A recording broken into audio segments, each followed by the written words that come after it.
It happened so fast that no one could stop it. The sound echoed through the cafeteria like a thunderclap.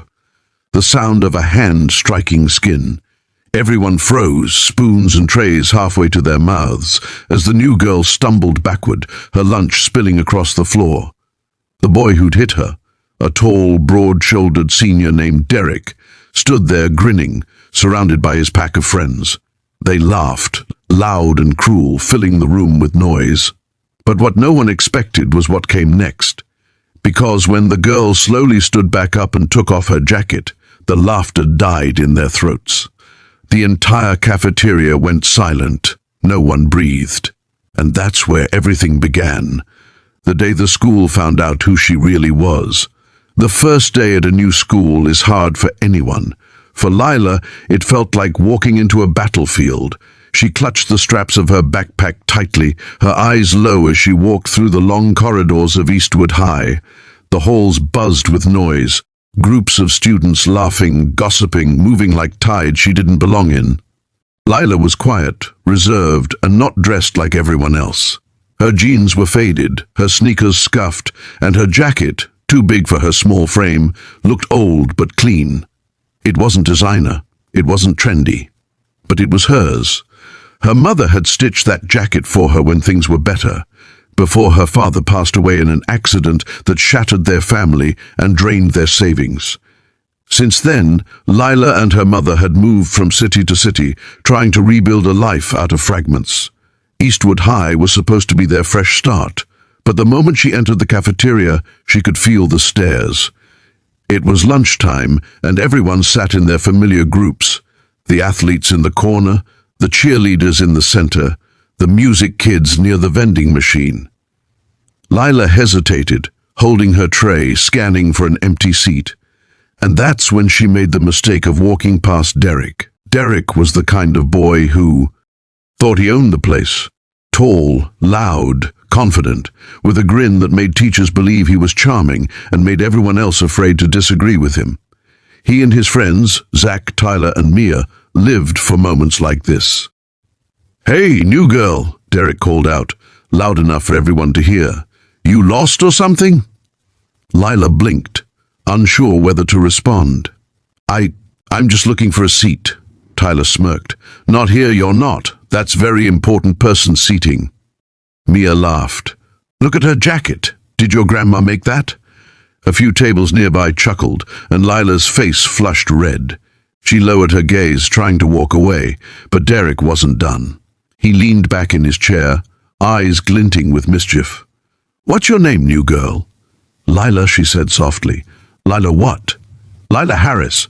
"Oh, fancy. Well, Lila Harris, here's a rule. You don't just walk past us without saying hi. You're supposed to pay a little tax."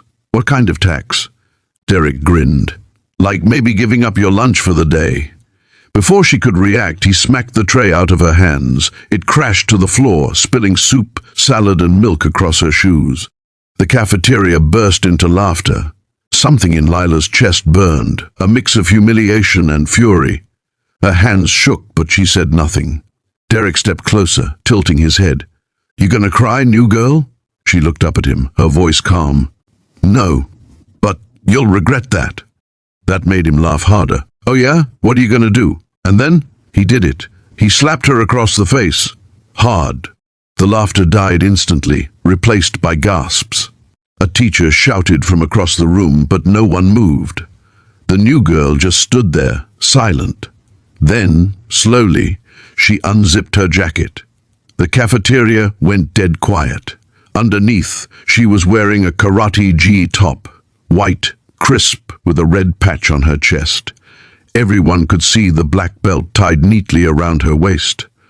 Lila's eyes were calm now, steady, but her voice carried a chill that made even Derek take a step back. "You shouldn't have done that," she said quietly. Derek's grin faltered. What are you, some kind of ninja?" Lila didn't answer. She simply shifted her stance, one foot sliding back, knees bending slightly.